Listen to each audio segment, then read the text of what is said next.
15 de maio de 2020, Planalto, Rio Grande do Sul. Em plena pandemia, a pequena cidade no norte gaúcho deixou o medo da Covid de lado para ajudar uma mãe em busca pelo filho de 11 anos desaparecido. Alexandra Dolgoukensky era a mãe, Rafael Winks, o filho. Em 2023, Alexandra foi julgada e condenada a mais de 30 anos de prisão pela morte de Rafael. Até hoje, ela, a mãe, nega que tenha tirado a vida de seu filho caçula Rafael. Será mesmo? Quem responde é o advogado de defesa de Alexandra, Dr. Jean Severo, com quem converso agora. Diretamente de um dos endereços mais famosos do Brasil. De um dos principais cartões postais da cidade de São Paulo. E com as transmissões feitas dos nossos estúdios na Avenida Paulista. Eu sou Beto Ribeiro e este é o Crime S.A. Olá, sejamos todos muito bem-vindos. Por favor, não deixe de se inscrever, curtir, compartilhar, ligar sininho, marque nas suas mídias sociais, tanto o canal quanto eu, que é o mesmo Instagram, mas mostrando ali Crime Mistério S.A., o Crime S.A., sempre ajuda a divulgar e a trazer mais e mais pessoas para cá, para a gente poder ter esse canal de True Crime que está se tornando tão interessante pelo comportamento humano, para ajudar a explicar também como funciona, de fato, o sistema da justiça brasileira. E se puder, seja membro. Se não puder, está tudo certo, desde que você venha comigo até o final, nesta entrevista que eu vou ter agora com o Dr. Jean Severo. Dr. Jean. Obrigado, Dr. Jean. É já um advogado conhecido nacionalmente pelos casos que atua. O senhor atuou. A gente vai, ao longo de muitos programas, falar sobre os mais midiáticos e outros que eu imagino que o senhor tenha, que sejam de interesse também para mostrar como que é o trabalho do advogado criminalista, que eu sempre digo, as pessoas não podem exigir que um criminoso, por mais cruel que seja, não tenha defesa. Sem defesa, você não tem o Estado de Direito colocado de fato. Eu defendo muito o trabalho do advogado criminalista, até porque sem ele não haverá júri, não é, doutor? Então, seja bem-vindo ao canal. A gente vai falar, o senhor já atuou no Boate Kiss, que está atuando, né? Porque o julgamento deve retomar.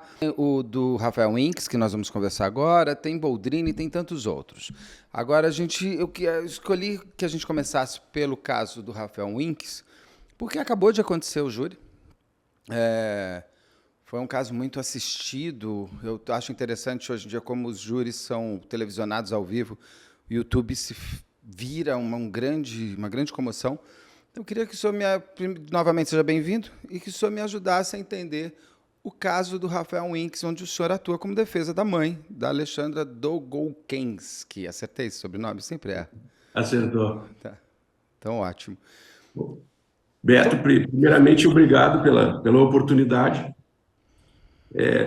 Sem dúvida, esse foi um caso muito complexo, né? Com ela com algumas versões. Nós tivemos também um problema com a autoridade policial, quando do interrogatório dela. Então, foi um processo pautado por dificuldades, né? Falei hoje com o filho dela, com o Anderson, né? Estamos tentando transferir a Alexandra para um presídio mais próximo da casa, da família da Alexandra, porque ela está a 600 quilômetros quase de Porto Alegre, dá umas 6 horas de viagem.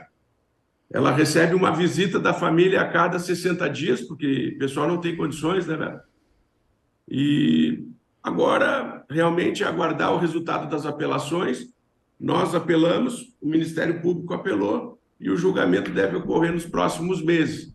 Mas ele é um caso muito difícil de trabalhar, pelo fato de que, no início do processo, ela quis proteger o filho, o Anderson, e não acabou contando a verdade desde o início, que realmente, Beto, foi o que prejudicou, né? Ela teve 2 ou 3 versões, e por cabo aquela versão que eu acredito que seja a verdadeira, da participação do pai do Rodrigo Wilkes na morte do menino Rafael. Tá. Doutor, como que o senhor entra no caso? Como é que começa essa história na sua vida? Foi assim, eu me recordo que já tinha iniciado a pandemia, eu estava dando aula virtual e esse caso estava começando a ter assim um rumor nas redes e tal, não tinha tomado pé ainda daquela situação. Por volta de umas 11 horas, eu recebo não me lembro se foi um direct no Instagram ou se foi no WhatsApp, de um familiar da Alexandra, que tinha acompanhado o caso Bernardo. E Boldrini, ele, Bernardo Boldrini, né? isso, e ele foi julgado novamente há alguns dias a situação do pai. E essa pessoa, acho que foi o irmão, disse: Ó, minha irmã está presa aqui em Iraí, ela estava presa em Iraí. O senhor não teria condições de vir a Iraí conversar com a minha irmã para saber qual é a real situação desse processo, desse caso? Eu te confesso que na hora, Beto, eu fiquei um pouco balançado, porque esses processos no âmbito familiar, principalmente envolvendo criança, acabam expondo muito o advogado e também a família do advogado. Nós somos muito atacados, né? Infelizmente. Então, eu conversei com a minha esposa e ela me disse o seguinte: ó, não vejo problema, é tua profissão, mas ao menos toma uma cautela, vamos ter cautela de ela ser inocente realmente, né? Porque senão fica inviável. Saí cedo de Porto Alegre no outro dia, reuni a minha equipe e fui conversar com a Alexandra no presídio. Eu chego no presídio, ela está num presídio masculino, né? Os outros presos ameaçando colocar fogo na Alexandra, aquela coisa, aquela barbárie, né? Um parlatório muito acanhado, nós não conseguimos conversar direito, ela muito nervosa, e aí tentamos retirar algumas informações dela, ela sempre negou, né? Ela negou. Num primeiro momento falou que foi uma morte acidental, ela nunca disse que tinha dolo para matar o guri, que nunca teve vontade. E aí eu fiz um estudo sobre a vida da Alexandra com os familiares e vizinhos, e eles sempre me comentavam que não acreditavam que a Alexandra teria coragem de fazer isso, porque ela era uma mãe muito amorosa, principalmente para o guri, para o Rafael, que não tinha o amor do pai, né? Então ela era mãe e pai desse guri. Então, no primeiro momento, esse foi o contato. Aí, no outro dia, eu fui me apresentar na delegacia, já tinha juntado procuração, já tinha me apresentado com procuração no presídio, ela assinou a procuração no presídio. No outro dia, apresentei na delegacia, e de uma maneira muito estranha, o delegado lá de Planalto manda fazer uma diligência, sabendo que ela já tinha advogado constituído, ele já sabia disso. Manda fazer uma diligência, uma escrivã vai no presídio tomar um depoimento da Alexandra sem a nossa presença. E nós estávamos presentes na cidade, ele sabia que nós estávamos já constituídos, tinha nosso telefone, e mesmo assim quis escolher o depoimento dela sem a presença de advogado, que eu já achei estranho. Então, fomos correndo ao presídio de Iraí. Essa policial já tinha colhido o interrogatório da Alexandra, peticionamos nos autos, a juíza mandou desentranhar esse interrogatório, que teve o aval, inclusive, do Ministério Público. Nesse momento, eu começo a perceber que existe, assim, algo diferente nesse processo, porque não é normal a autoridade policial, sabendo que a acusada possui advogados constituídos, sabendo que nós estávamos na idade, utilizar-se, assim, de uma manobra totalmente ilícita para colher o interrogatório da Alexandra sem a presença dos seus advogados. Nesse momento, eu começo a me interessar pelo caso. Tá, e aí quando o senhor toma o conhecimento, o que tinha era de que a Alexandra teria tirado a vida do Rafael, já existia essa.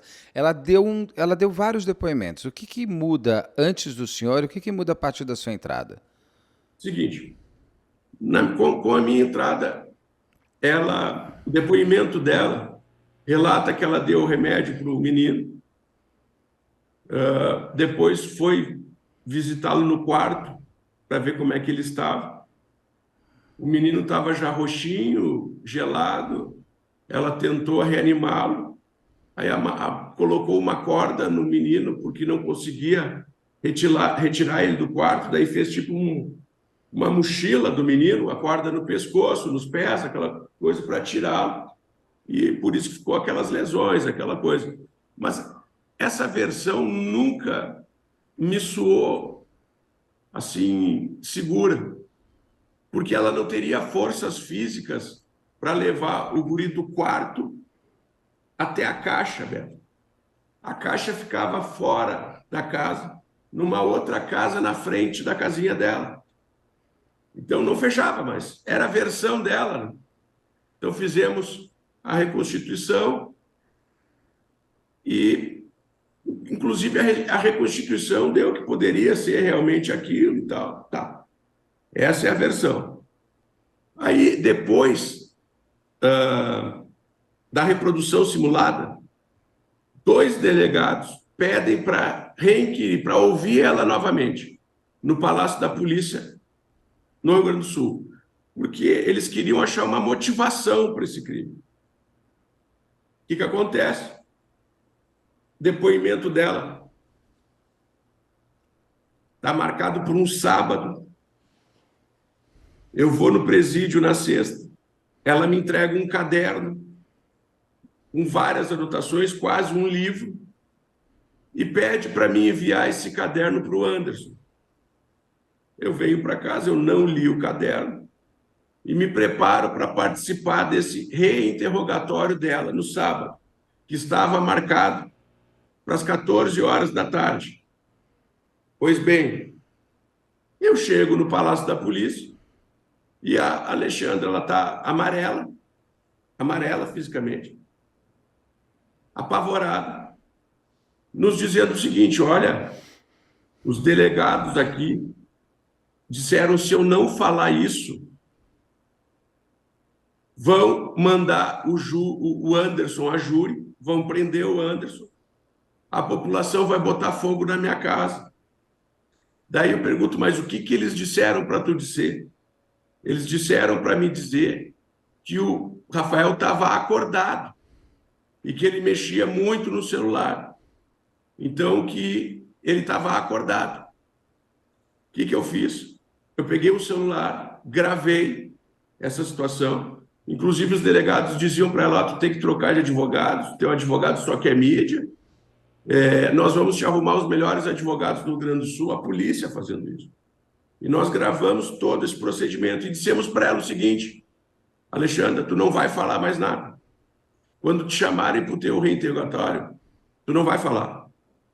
E nesse momento, eles nos retiram a Alexandra, depois que a gente conversa, e ficam com ela sequestrada por cerca de 2 horas. Não nos deixam mais ter acesso a Alexandra. Ela vem para prestar um interrogatório e de cara o delegado pergunta, tu vai falar? E ela disse, vou. Mas não era o que nós tínhamos acertado. Então ela começa a falar exatamente o que o delegado tinha obrigado ela a falar. Que o guri estava vivo. Só que esse tá vivo não fechava com a perícia. Porque se o menino tivesse vivo, Beto, ele teria arranhuras aqui no pescoço no momento de tentar se salvar. Eles não tiveram essa cautela, os policiais. E ficou essa versão. E nesse momento eu digo que não vou assinar. Saímos do processo, não tive mais contato com a Alexandra. Eles disseram que ela queria defensoria pública, eu disse, tudo bem, estamos indo embora. Saímos do caso. O que acontece? Chego em casa, no domingo, preparo para enviar o caderno para o Anderson.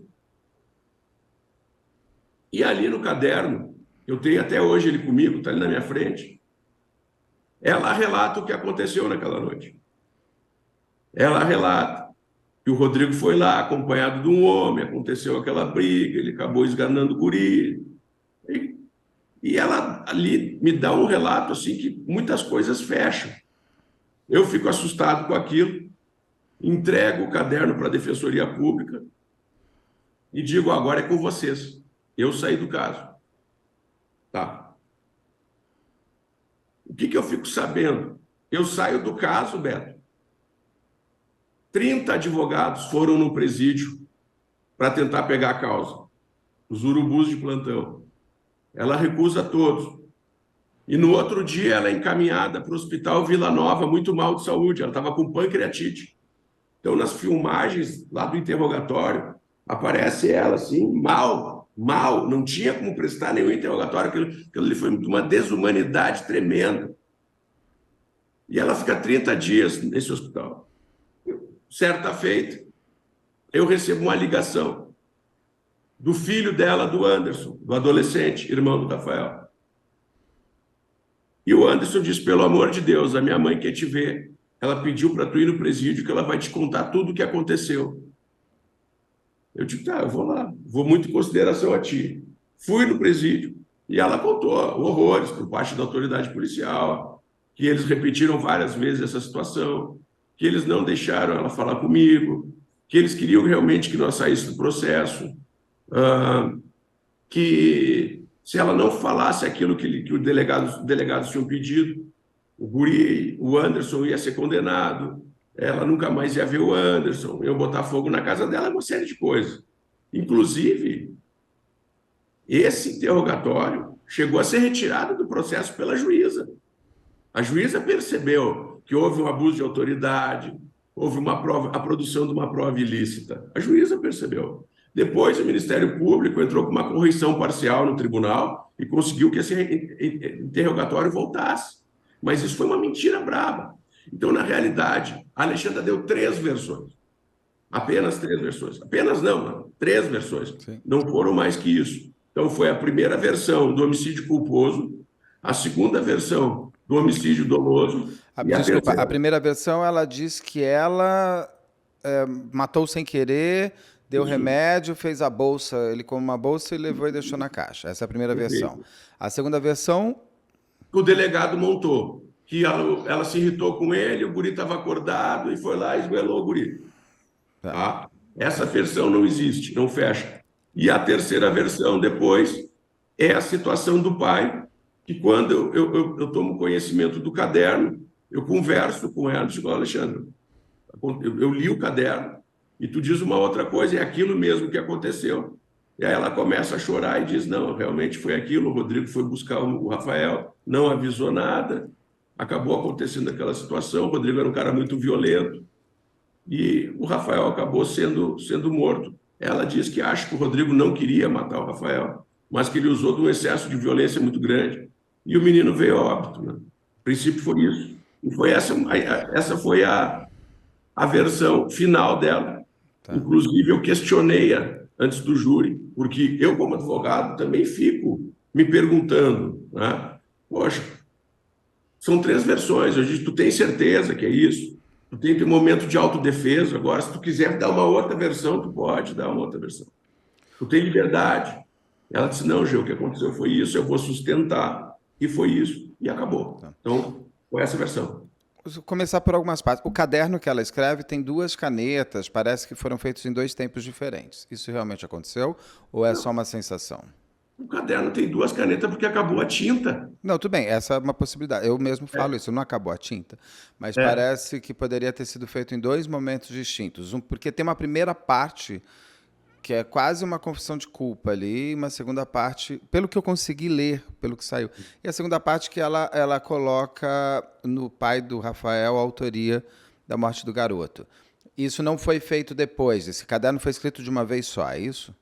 Exato. Eu levo esse caderno em branco para ela, que ela me pediu um caderno. Eu levei até umas roupas da minha filha para ela. Eu levo esse caderno para ela, eu acho que fim de maio, início de junho. E ela fica todo esse tempo escrevendo nesse caderno. E então, isso que o Ministério Público colocou não procede. Tá. Ela inicia contando do caderno, e a culpa que ela faz, que ela toma para si, é de não ter, desde o início, contado a verdade.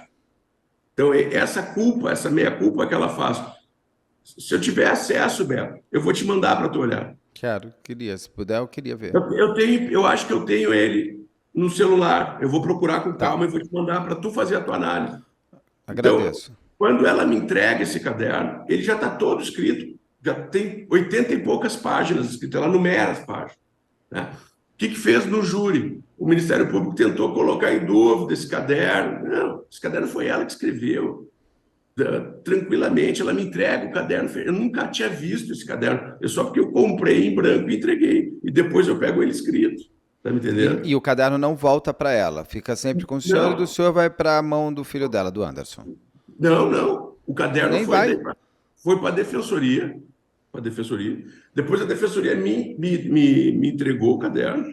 Eu digitalizei o caderno e aí mandei para o Anderson, porque eu queria essa prova material no Ah, júri. entendi, tá. Ele leu, mas não leu o físico, ele leu É o isso, PDF já. e ali o Anderson disse que também acredita que tenha sido aquela versão a mais correta, a mais completa sobre aquele terrível homicídio, né? Tá. Doutor, o que o laudo traz? O Rafael teria morrido de quê e como? Ele tem realmente restos do remédio que comprovam que ele tinha sido meio dopado, não? Assim, a quantidade era ínfima. E ela tinha dado esse remédio para ele, se eu não me engano, na terça ou na quarta. Mas fica Então, tanto tempo assim? Fica tanto. ficou o Fica. restinho, fica. Um pouquinho. O médico depois disse que isso aí não dava para nada. Na própria perícia diz que não teria como fazer efeito algum, assim, de o guri morrer ou ficar dopado, nada. Foi muito leve. A morte foi por asfixiamento, foi estrangulamento. A causa da morte é estrangulamento. No momento que o pai coloca a corda no guri, que o guri se debate, até dá um tapa nele, ele coloca muito forte e pressiona o guri e o guri vem a óbito. E isso é ela que nos conta. Acompanhado o pai de uma outra pessoa que estava armada. Tá. Ah, o fato de ele ter sido encontrado muitos dias depois, acho que quase 10 dias depois, esse remédio não pode ter diluído ao longo do tempo, mesmo ele já estando morto, ou ou a quantidade de remédio dado teria ficado todo esse tempo. Porque ele vira meio uma geladeira onde ele estava, né? Meio que ficou. O corpo ficou quase preservado, não 100%, quando tira tem o cheiro e tal, mas ele ficou mais assim. Esse remédio, a quantidade do remédio que ela deu, que ela teria dado inicialmente, segundo a polícia, naquela noite, ele teria permanecido com uma dosagem maior nesse período que ele ficou para ser encontrado? Se ela tivesse dado, dentro da sua versão, foi antes, foi depois? Eu acredito que se ela tivesse dado uma dosagem muito maior, teria aparecido na perícia, sabe? Tá. Realmente foi muito pouco, Beto, que ela deu. Mas essa dosagem daria sono, deixaria o garoto mais dormindo. Ela deu um remédio para dormir, né, gente? Não? Exato. Poderia dar Tá, sono, mas não para desmaiar. tá. E outra, ela deu esse remédio para ele na terça, né? E se eu não me engano, o que aconteceu foi na quinta. Então, a questão do remédio, pela perícia que é trazida, ela é assim, muito superficial. Não teria como, sabe? Desmaiou o Rafael, sabe? Entendi. Não teria como. Dentro dentro das versões, por exemplo, no laudo não tem nenhum sinal de defesa do Rafael. Não. Nenhum deles. Se o pai tivesse colocado a corda da maneira que ela disse que foi, ele não teria sinal de defesa? Pois é uma possibilidade. Mas também diz que o pai segurou. Exatamente esse tipo de coisa de tentar tirar. Exato. Mas se ele tivesse segurado, não teria sinais do pai segurando o garoto? Parece que quando ele foi buscar, ele também meio que segurou o garoto de um jeito que o guri não conseguia se mexer. Mas não deixa marca? Não deixa roxo? Não deixou nada? O guri não tinha marcas. Não tinha, então. Porque dentro da situação que eu estou tentando imaginar, eu Não, vou para as claro. outras versões, dentro da versão dela, de que o pai chega na casa e amarra o menino pelo pescoço, queria entender, isso é normal? Amarrar uma pessoa pelo pescoço? Eu não sei. Por que amarrar, né? Não entendi isso. Exato. A corda, ele levou essa corda ou ele pega essa corda lá? Não, diz que ele levou a corda. Tá. Diz que o Rafael, assim, ó, eu conversei com várias pessoas, tá? Da família, óbvio, e Sim. vizinho. E diz que ele se proferiu ao pai como demônio, né? Isso Não, me chamou a atenção. que eles não tinham uma relação próxima, parece que não mesmo. Até por isso. Então, só para entender dos sinais, ele não tem sinal de defesa Não, tentando ficar vivo. Então já é um pouco. não. Quando o senhor mesmo diz que o pai não tinha uma relação com o filho chamava ele de demônio. Por que Isso. que o pai resolveu buscar o filho naquela madrugada, naquela noite?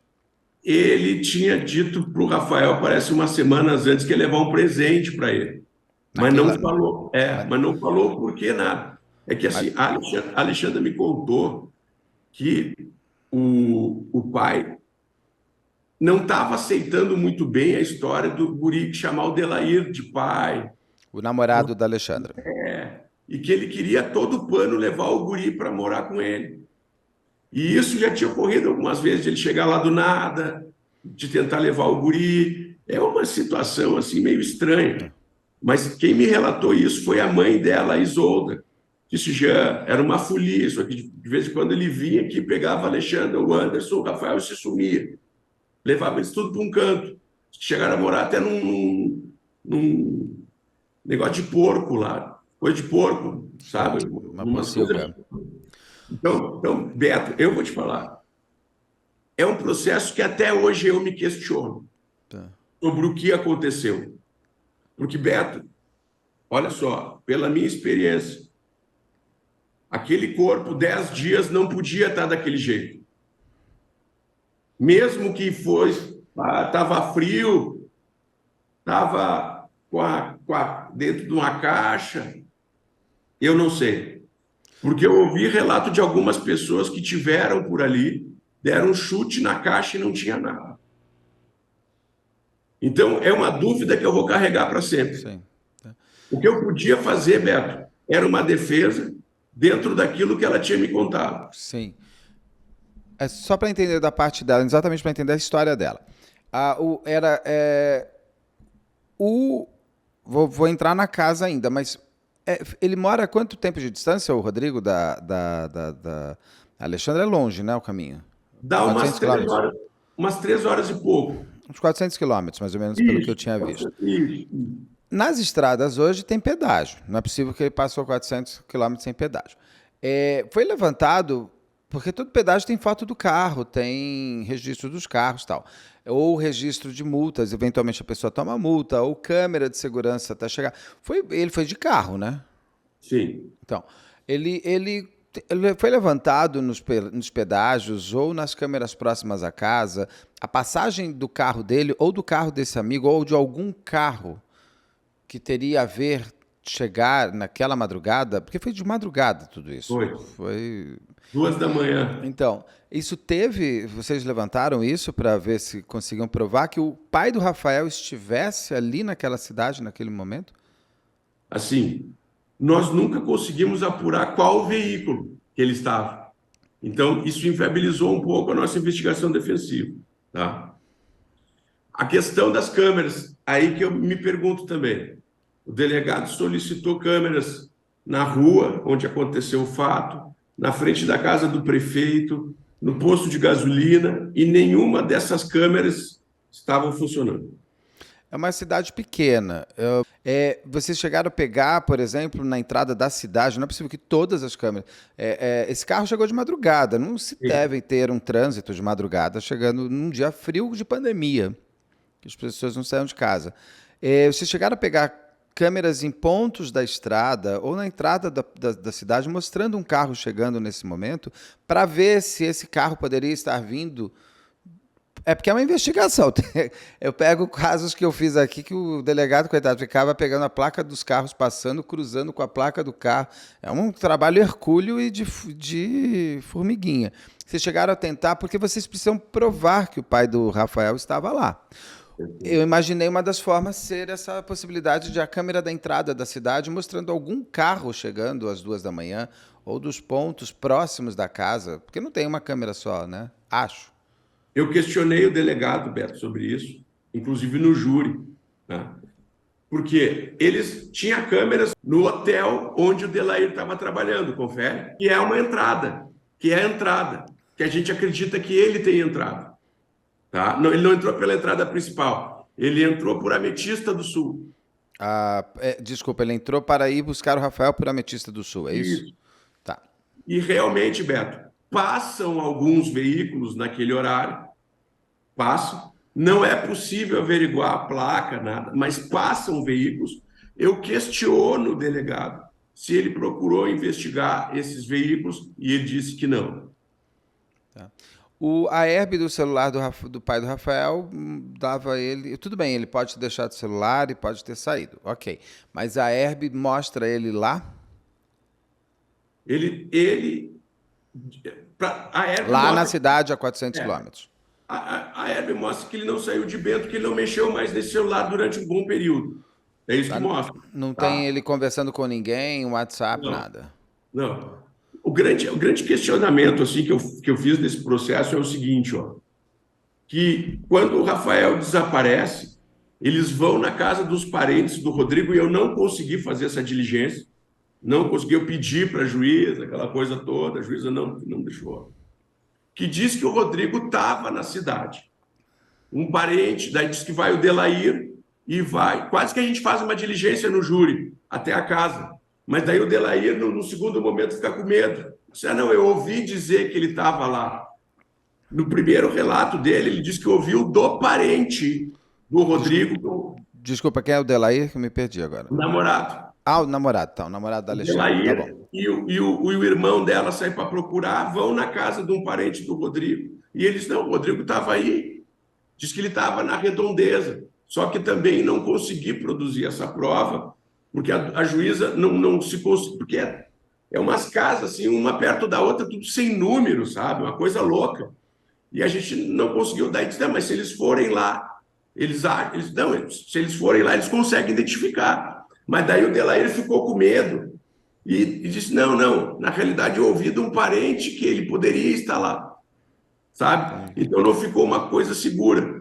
Mas é algo também que me trouxe, assim, uma desconfiança que poderia ser o Rodrigo, porque eu tive que me agarrar em alguma coisa, né? Sim, Se a tese defensiva é essa, eu tenho que ir por esse caminho. claro.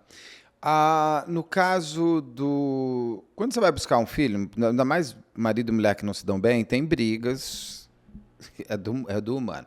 Vocês levantaram o celular deles, as conversas, as últimas conversas entre a Alexandra e o Rodrigo, pai do Rafael, para ver se o que eles estavam falando. O Rodrigo falou: eu vou buscar meu filho agora, para com Não, isso. Tinha a última conversa dela, era recente, parece algo que que. ele estava até bloqueado, parece. E, Entendi. e não conseguiu essa informação que ele tivesse avisado que iria lá. Mas, Beto, uma outra coisa que me reforça, assim, um pouco a minha ideia, né, de que possa ter o Rodrigo, que o Anderson escutou naquela madrugada para pai. Tu ouviu aqueles barulhos na noite? Para pai. Indagou a tua mãe de manhã, tua mãe não falou nada. E antes de tu depor, de tu falar alguma coisa, ela pediu, lá no início, para ti não contar para a polícia que tu ouviu para pai. Sim, eu contei pra ela, né? E aí eu ia falar, né? Tipo, que eu tinha escutado esse barulho e coisa. E aí ela disse que não era pra mim contar, que senão eles iam desviar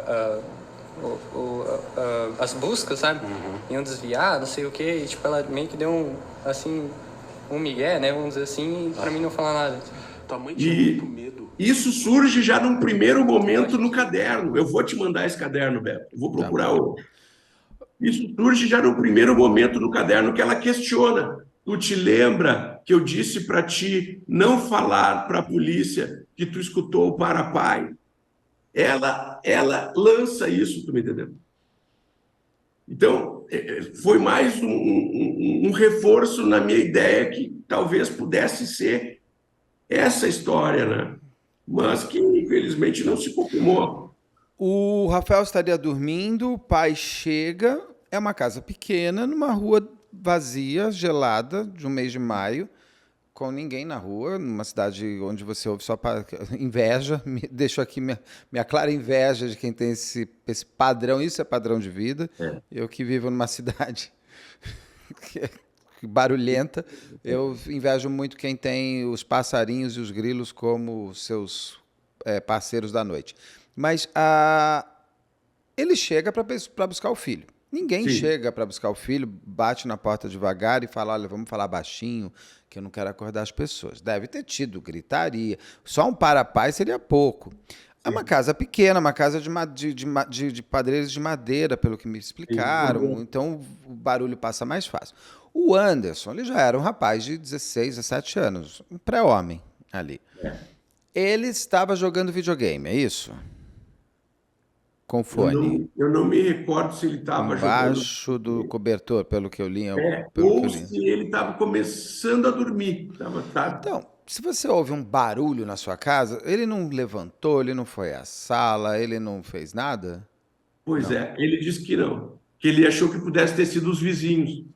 Nossa, mas dentro da casa é diferente um barulho na sala da sua casa e um barulho fora de casa. Ainda É que, mais assim, que. a casa do fundo é quase colada com a dele, sabe? É tudo muito próximo.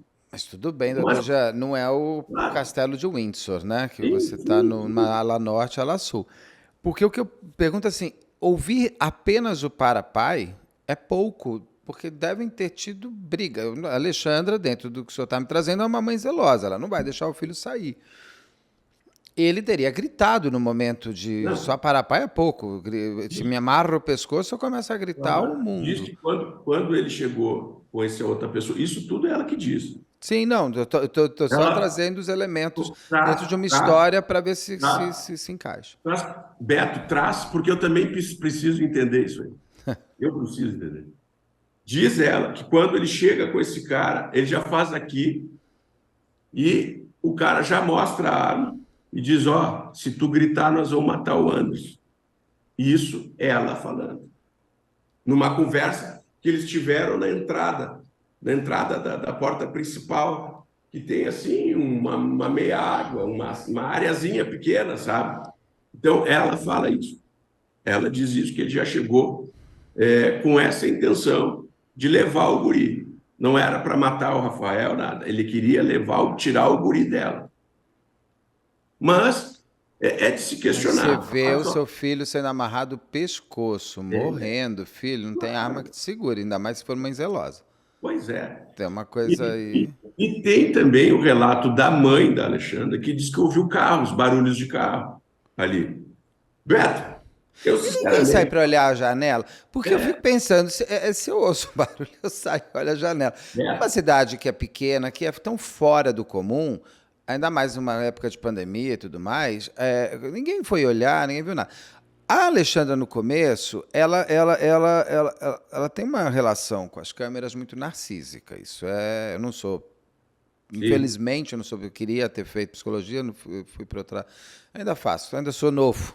Dizem que sim, depois dos claro. 40 não pode mais fazer faculdade, mas eu estou Não, chegando aos claro, 50 e acredito que possa sim. não Não, pode. isso é uma piada dessas meninas bobas que É, falaram isso daí.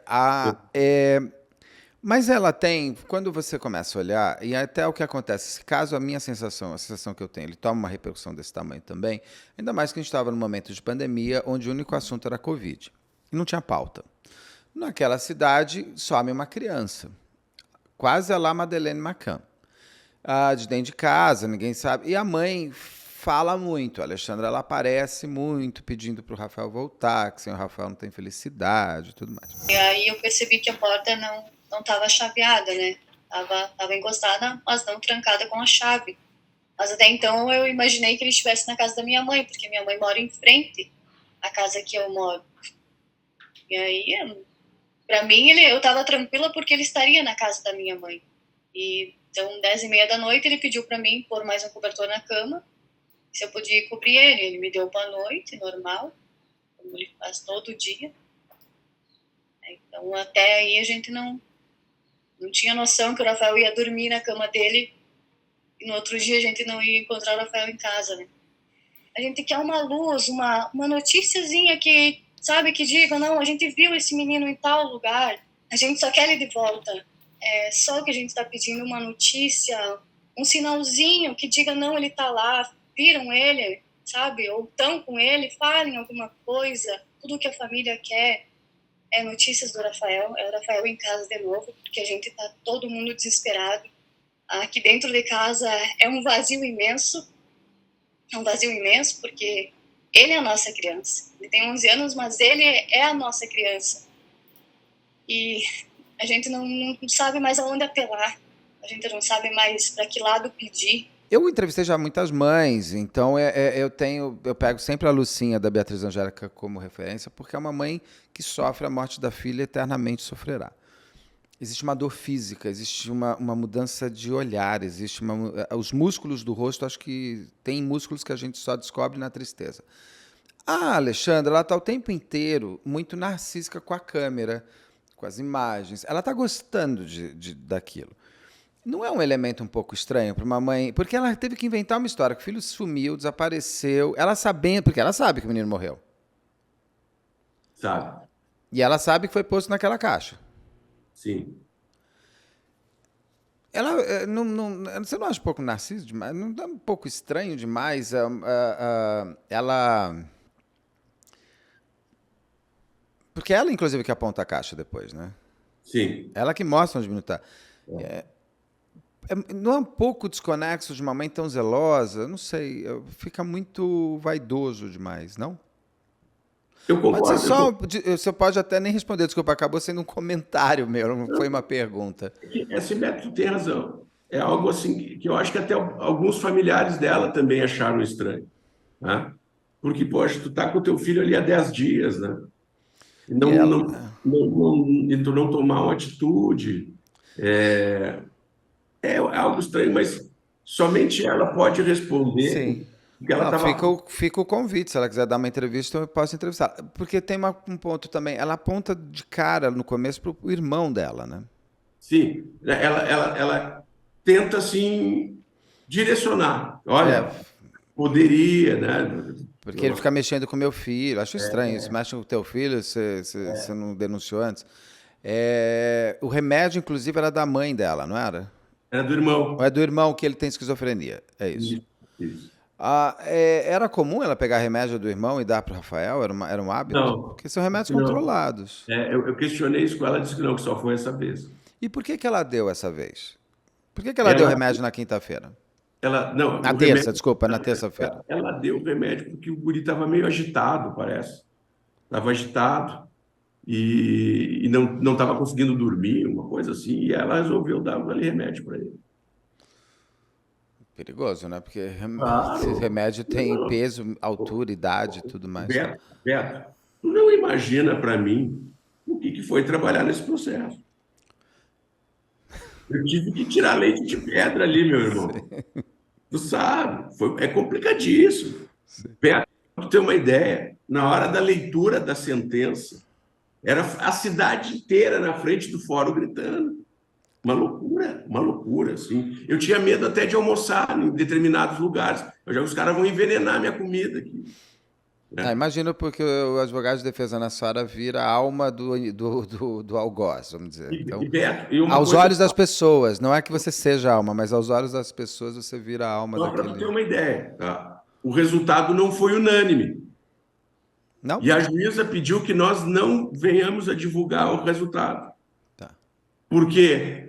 Que a cidade pode daqui a pouco querer pesquisar quantos votaram a favor dessa louca, quantos votaram a favor dessa maníaca, entendeu? E os jurados são da cidade? São da cidade. Então, assim, foi, sem dúvida nenhuma, um dos processos mais difíceis que eu atuei, porque eu me fazia questionamentos durante o júri sobre a própria versão dela. Tem algumas coisas que não batem. Inclusive o Anderson, a gente comenta... Eu vou te falar, eu quase que adotei o Anderson, porque é um guri maravilhoso, cara. Um guri maravilhoso. O Anderson é claramente em gaslight pela mãe, né? A mãe domina o filho e ele perdeu pai e mãe. Claro, irmão. Então é um guri que a gente conversa assim, toda semana eu converso com ele pergunta como é que ela tá. Porque eu disse que agora o meu objetivo é levar ela mais perto da família. Ela levou 30 anos, né, velho? E essa pena não vai mudar. Não. É muito triste o depoimento do Anderson. Também fica aqui o meu convite, se ele quiser falar, não sei se ele quer se expor ou se ele quer defender, porque ele defende muito a mãe. Sim, e ele fala um momento, praticamente ele diz o seguinte, tem um momento que eu vejo no depoimento dele, nas entrelinhas, quase que a sensação que eu tenho, olha, se ela fez ou ela não fez, agora para mim eu já não quero mais saber. Eu tenho que perdoar ela. Eu sou o filho dela. Não me tirem minha mãe. Eu já tirei tudo de mim. Já tirou meu pai, já tirou meu irmão. Já tirou... Não me tira a minha mãe. Aquilo é tão comovente dele, porque você vê o desespero de um filho em aceitar a mãe, seja ela como for. E coisa, porque é preocupação de mãe, né? Saber onde o filho tá, se ela combinou tal horário, não veio, entendeu? E ela sempre explicou tudo que a gente precisava saber da vida e coisa. Ela ensinou tudo, assim, que eu sei, cara. Pra falar a verdade, ela ensinou tudo. Essa mãe velha aqui. Essa mãe velha, cara, ensinou tudo que eu sei hoje. Filho, se por algum momento, é uma pergunta difícil que eu vou te fazer, tu achasse que a tua mãe fosse realmente culpada, que tivesse feito algo pro Rafa, tu estaria aqui hoje dando esse depoimento ou tu te afastaria? O que tu faria? Porque tu é um guri de muitas luzes, um guri de ouro, eu posso dizer, Silêncio. Cara, na verdade, falar a verdade, eu nunca achei que foi minha mãe. É mesmo, filho? Que nunca fez sentido pra mim. Sabe? Pra mim, nunca fez sentido isso de ser a minha mãe, sabe? Porque a gente sempre foi... Depois daquela época, parece que a gente era feliz de verdade, sabe? Quando tava só eu, a mãe e o Rafa, parecia que as coisas estavam melhorando. Então não fazia sentido pra mim acontecer isso, sabe? Quando vocês estavam ali na frente da casa da avó, os três, tu, Rafael, tua mãe, foi um momento assim de maior felicidade de vocês, de união, de paz, filho, é isso? Foi a melhor época da minha vida hoje. E daí do nada tua mãe ia pegar e atar teu irmão que nem um bicho. É um absurdo isso.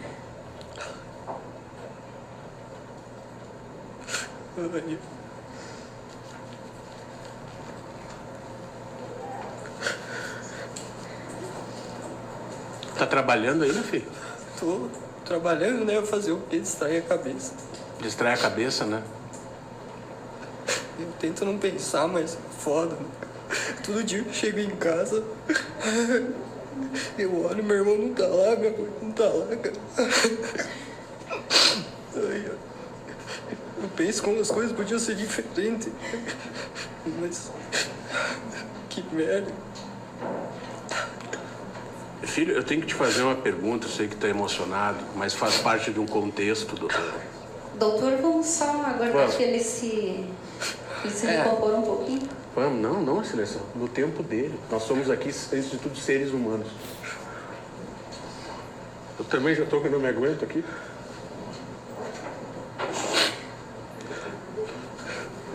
Mas eu vou te cobrar aquilo que tu me prometeu, que tu disse que ia fazer direito e ia ser meu estagiário. Hein? Tu te lembra? Agora tem que fazer, né?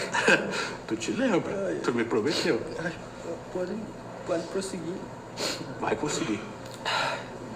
Pode prosseguir, doutor. Filho, assim, lá em Alpestre, na delegacia, com aqueles delegados, tu um menino desamparado, tu se sentiu torturado por aqueles policiais, por aqueles 2 delegados, filho? Eu acho que sim, porque não era justo eles mostrar a foto do meu irmão morto pra mim, pra ver se eu falava alguma coisa. Eu acho que isso foi a pior coisa, eu acho que eu passei. Eles me mostraram as fotos do meu irmão morto, cara. Que merda. Passaram as fotos do meu irmão morto, cara. Eu tive que ver até isso, cara. Eu não tinha passado do que chega já. E tu tava sozinho lá, menor de idade, desamparado, sem um responsável, sem a presença de um advogado. Sem ninguém, cara, só eu. Tu e Deus. Ah, cara, foi foda. Tu acha, filho, que se esse conselho de sentença que absolver a tua mãe, dá pra voltar, dá pra tentar de novo? Como é que vai ser a vida? Cara, vai ser...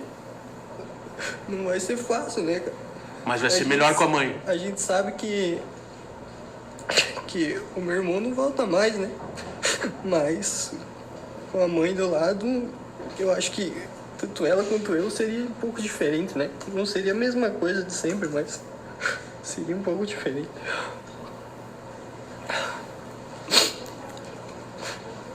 Eu entendo, porque amor de filho e mãe muitas vezes é indissolúvel, né?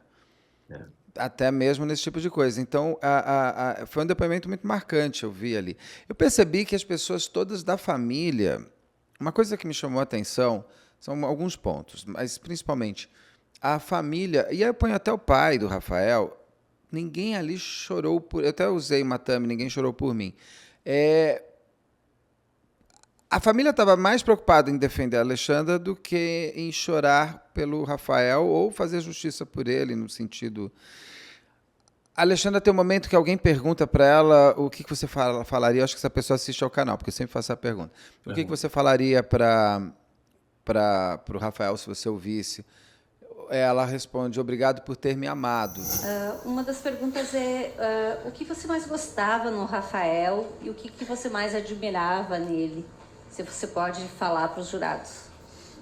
O que eu mais gostava no Rafael era o sorriso dele que me inebriava. O sorriso dele, assim, pra mim, eu podia estar com 1 milhão de problemas na minha cabeça. 1 milhão de problemas. Ele abria o sorriso dele pra mim. O mundo voltava a brilhar. O mundo brilhava novamente. Todos os problemas iam embora. Todos. O que eu mais admirei sempre, não só no Rafael, mas nos meus 2 filhos, foi a humildade que eles sempre tiveram. A humildade, a educação que eles sempre tiveram. Os meninos tranquilos. Meninos de ouro, onde eu via neles e sempre dediquei a minha vida a eles para eles terem um futuro muito brilhante, um futuro bem melhor do que o meu. Se você pudesse falar alguma coisa para ele hoje, o que você diria? Obrigado por todo o amor que ele sempre me deu. Eu sempre fui uma mãe muito amada, muito. Que sentimento que você tem com relação a ele? Meu Deus. O amor, eu nunca digo... Eu não consigo dizer que eu tenho só um filho agora. Eu tenho 2 filhos. 2 filhos. Eu nunca vou ter só um filho. Os meus filhos sempre me preencheram. Sempre me preencheram. Eu sempre dediquei a minha vida para os meus filhos. Sempre.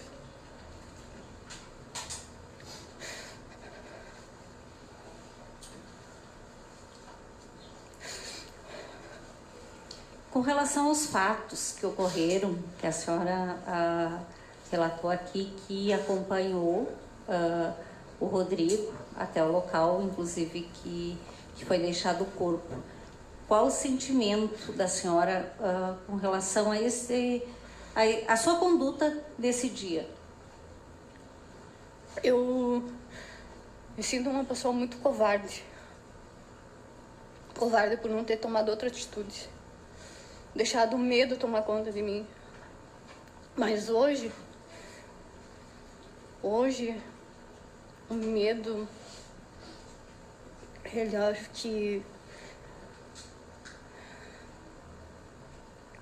eu não sei expressar direito, mas o medo me deu força para lutar até aqui hoje. Porque se não tivesse tido essa força, eu não estaria mais aqui hoje.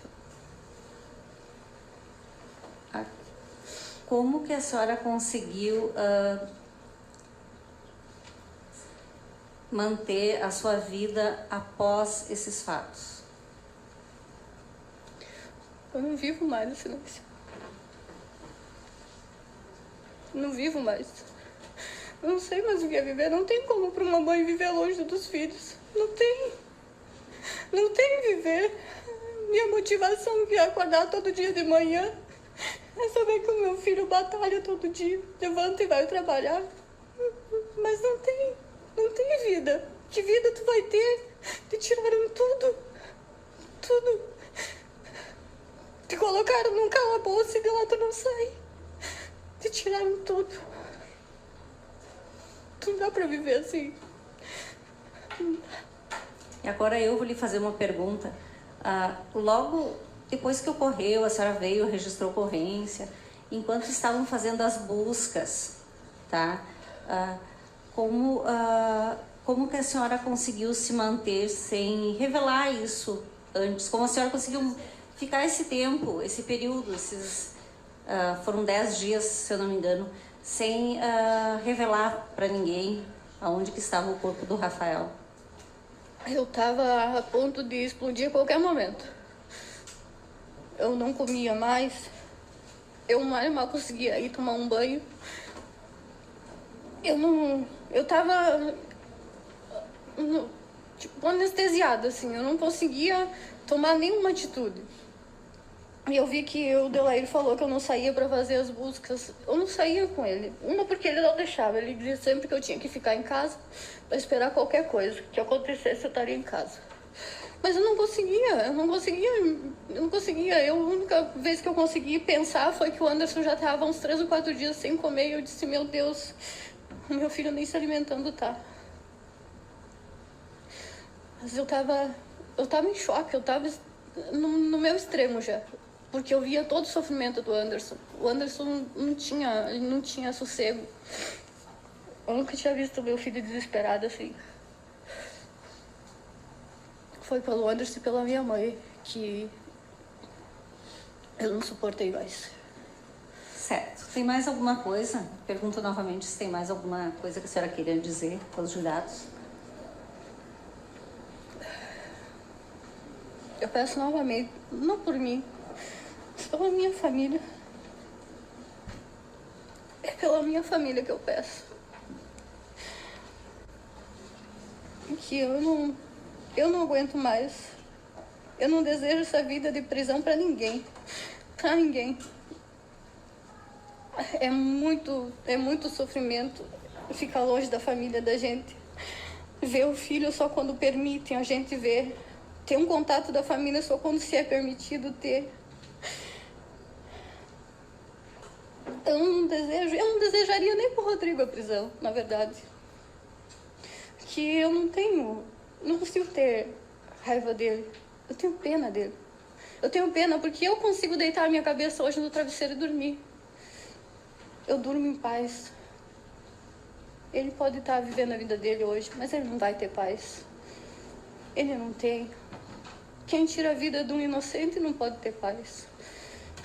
Geralmente as mães que eu entrevisto que perdem filhos brutalmente, elas falam, elas abraçariam o filho e falariam, eu te amo, eu te amo, eu te amo. E não obrigado por ter me amado. Eu achei muito... Tem coisas ali no julgamento, como jogo de personagens, que são muito interessantes aos olhos de quem gosta de analisar crime.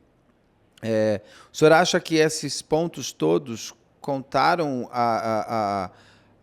em como para as pessoas passarem a ver a Alexandra? Melhorou um pouco ou piorou a visão dela? Assim, o interrogatório da Alexandra, ela é muito fria, ela está muito fria, né? Ela assim, não sei se é pelo tempo que ela já está presa, não sei se é a personalidade dela, né? Mas isso é óbvio que para o jurado não passa uma boa imagem. E realmente ela foi fria é o jeito dela, não sei se ela está sofrendo, já teve que ficar fria por causa desse todo o tempo de cadeia que puxou. Mas eu acho que o principal, o que condenou a Alexandra foram as 3 versões e o fato dela ter deixado o menino todo aquele tempo ali na caixa. Acho que isso aí transformava o júri numa situação quase impossível, né? Intransponível, porque não tem lógica, né? Então, o que no meu sentido, foi o preponderante para condenar ela, foi isso, né? Ela abusou, né? Ela abusou, inclusive, da cidade. Sim. Tu imagina, é uma cidade de 10 mil habitantes. Tinha praticamente ali a cidade inteira procurando o corpo do guri, né? E ele era um guri muito querido na escola, educado, um amor de criança, estudioso, inteligente, um guri cheio de qualidades, né? E a população abraçou aquela causa, né? Doutor, tiveram uma gravação de ambiente, né? Onde ela conversa, acho que com o namorado e com o filho. O que tem nessa gravação? Não, nessa gravação de ambiente, ela conta realmente essa última versão, que foi o Rodrigo. Só que a polícia, Beto, aí fica não é minha indignação, mas o meu espanto, vamos dizer assim, que a polícia não procurou dar mais uma investigada nisso, entendeu? Ele simplesmente, não, ela confessou e tal, e acabou. Os policiais ouviram isso, Beto, antes da gente. E não chegaram em nós assim, olha, vamos ouvi-la de novo. Ô, Alexandre, que história é essa do Rodrigo? Poderiam ter feito isso naquele dia, Beto, e não fizeram. Entendeu? Claro, tem toda essa situação dela, mas que a polícia ela adotou assim, ó, uma investigação túnel, acabou, é ela, confessa, manda o inquérito para o judiciário. Isso, infelizmente, aconteceu. Que esses delegados cometeram abuso de autoridade contra ela e contra a nossa defesa. Isso aconteceu, isso é inegável. E eu não sei o porquê. Se nós trabalhamos sempre dentro das regras do jogo, com educação, conversando com os delegados, de uma hora para outra, os caras ficaram loucos. Ela marca num calendário na cozinha uma data e fala: olha, essa data está circulada, como se dissesse: olha, ele estava marcando para ir embora. Tem uma história dessa também, que é uma outra jogada dela de tentar falar ele fugiu. Na realidade, eu também questionei ela sobre esse aspecto. Ela disse, não, que aquilo ali, aquela data ali, ela não se recorda se ela marcou ou o Rafael marcou, mas era relativo a alguma compra de gás, alguma compra de alguma coisa. E a polícia pega mais esse elemento e joga, ó, tem isso aqui, ela tentando desvirtuar a investigação. Eu senti uma marcação muito pesada da polícia em cima dela, sabe? Muito pesada, tanto da polícia de Planalto quanto da polícia aqui de Porto Alegre.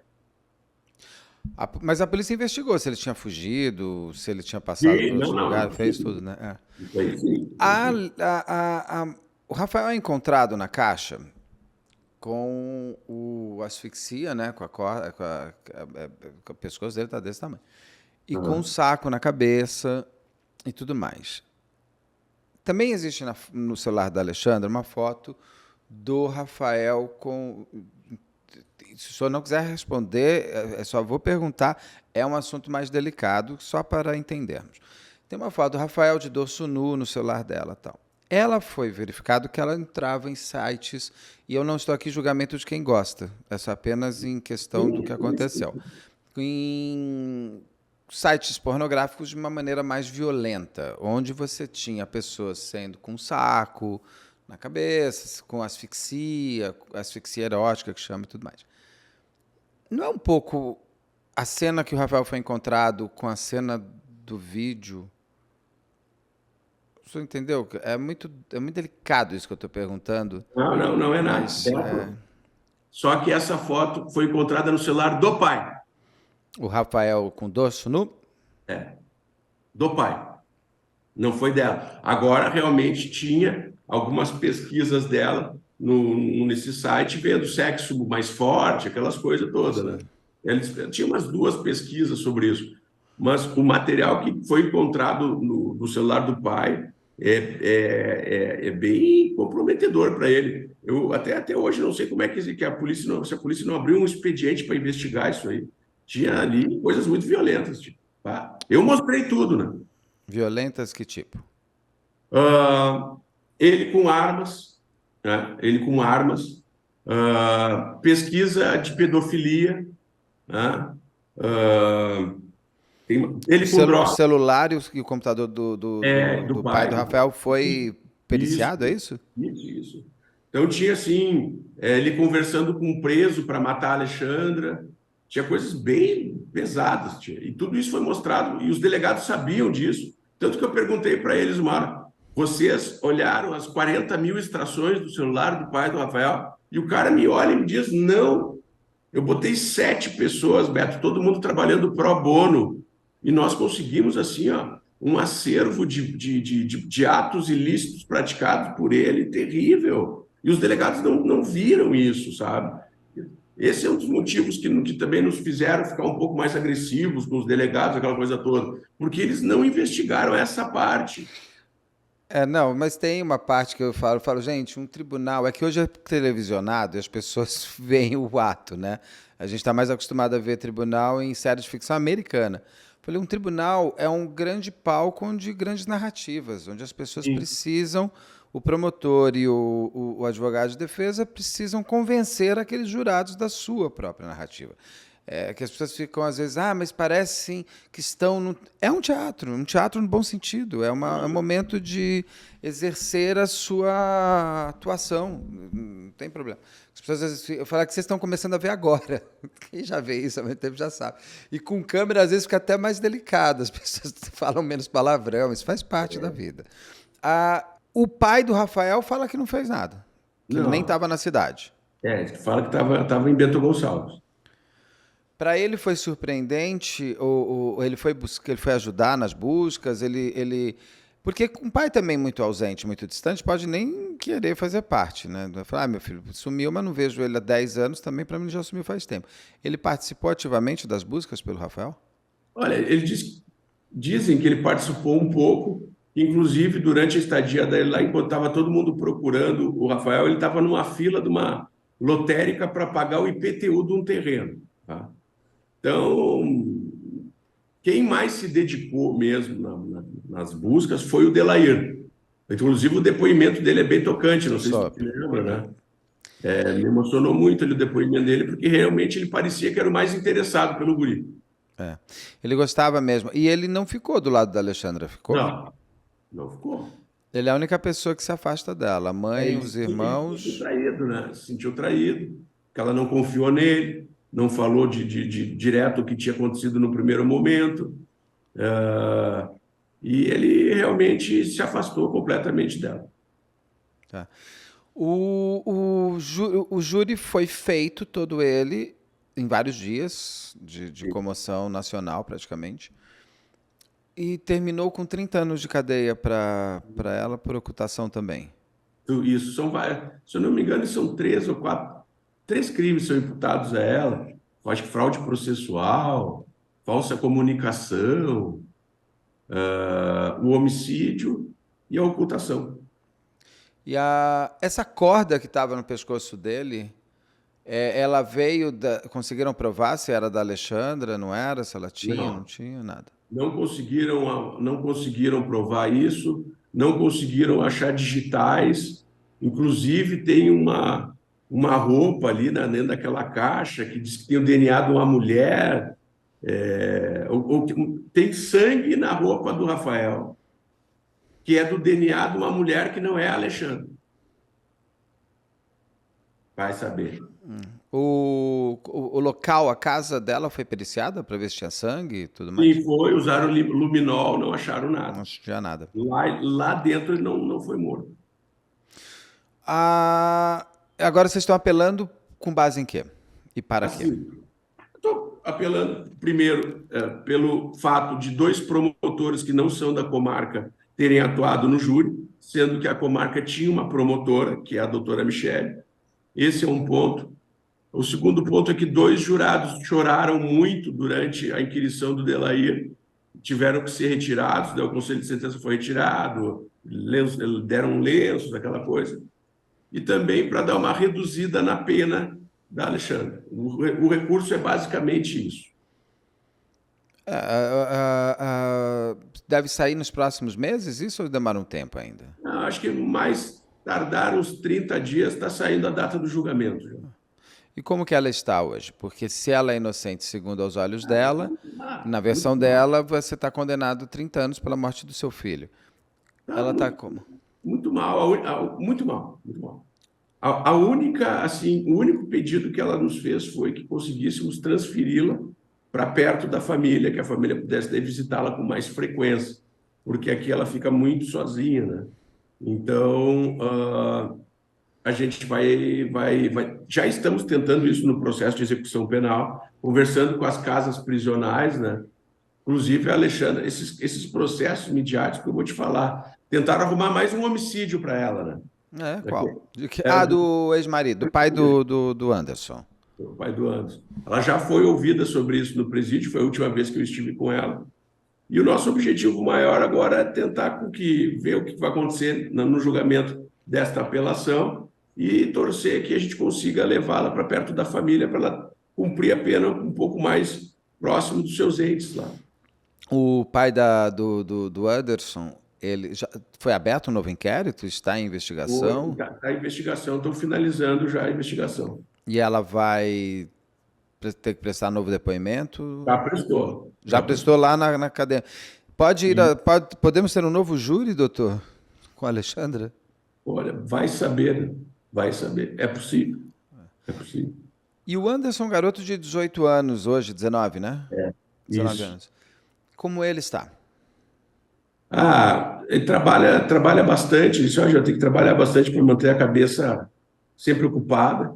E diz, eu sofro todo dia, né? Ele me pediu muito, assim, Jean, tu é o único que não pode me abandonar. E eu incentivei ele a estudar direito também, tenho conversado com ele. Então, são pessoas que é um guri que vai ficar sempre na minha vida, né? Porque é muito triste o relato de história de vida dele. E eu, dentro da minha possibilidade, vou estar sempre ajudando em alguma coisa, dando bons conselhos para que ele tenha a sua vida, tenha a sua família e consiga viver feliz, um pouco mais feliz. Ele mora na casa ainda? Não, ele mora com a avó e com os tios, na casa em frente à casa onde aconteceu esses fatos. A casa da Alexandra era alugada. E ele fala mais do Rafael, da Alexandra ou dos dois? Ele fala mais agora na mãe, né? As últimas vezes que eu tenho conversado, tem falado mais da mãe, que está muito preocupada. Ele veio vê-la esses dias no presídio e pediu que a gente dê uma atenção ao menos maior nessa transferência dela. Fica o convite para o Anderson, se ele quiser falar, se ele achar que vale, se ele quiser, fica o convite. O convite também para a Alexandra. E se qualquer pessoa citada que quiser conversar, pode mandar um contato que a gente faz uma entrevista também. O pai do Rafael, o advogado do pai do Rafael, quem quer que tenha sido. Doutor, muito obrigado pela conversa. Tem mais algum ponto desse caso que o senhor queria reforçar ou ressaltar? Não, Beto, só agradecer a oportunidade e pronto para participar de outra aí com vocês. Em breve, com certeza, porque caso não falta no seu currículo. Não, eu tenho praga de madrinha, só pego coisa ruim. Muito obrigado, doutor. Muito obrigado.